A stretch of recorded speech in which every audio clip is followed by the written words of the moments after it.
One of the greatest things I've learned about farming is to never take anything for granted. I'm the third generation. My grandparents took an extreme risk and leap of faith, came to Canada with the intention to work hard and build a better life. I've been fortunate to build upon that legacy and hope to be able to pass that on to future generations as well.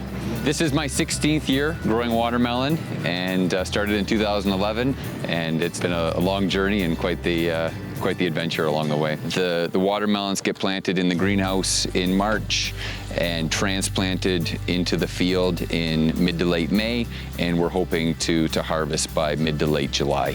When we're harvesting, we run two separate crews. We run a cutting crew. They will walk through the field ahead of the pickup crew, cutting and windrowing the melons into the center of the row, and then the harvesting aid with the pickup crew comes in afterwards and picks up those melons, puts them in the bin, and sends them up to the farm for packing. This is what we call the curly Q. When it browns like this, it's an indication that it's ready to drop it from the vine, and then the stem is starting to narrow.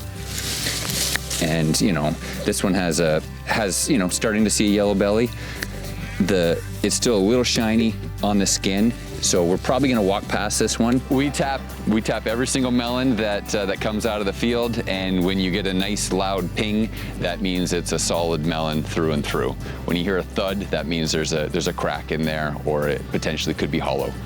When you feel it reverberate all the way through to your bottom of your hand and get a nice ping, then you know it's solid all the way through. You could argue that we probably have no business growing them here in Ontario, considering our climate, but we plant our melons on a plastic mulch with a drip tape underneath that helps fool the plant into thinking it's in a much warmer environment than it actually is, and help the melons develop to their full potential. This is our packing facility. So the melons come in from the field where they're brought in large bins. Those bins are emptied by hand into a brushing unit, which cleans the dirt off of the melon. And then it runs down the table where the guys then inspect them, size them, weigh them, and put them in the appropriate bin according to their size. We have a very, very quick turnaround, and we get our product to market within hours or days of harvest.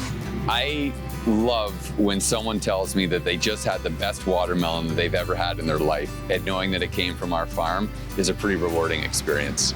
Whether it's asparagus or Brussels sprouts or apples, I mean, people are somehow just drawn to fresh food, and knowing where it came from, they get a real connection to that, and that is something that I find really rewarding and really special.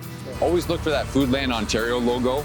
It's your best bet, telltale sign that it's grown right here in Ontario, and knowing that you're buying Ontario produce means that you're buying the freshest, safest, healthiest food that you can get all year, and you're ensuring the long-term sustainability and food sovereignty and food security of our entire country.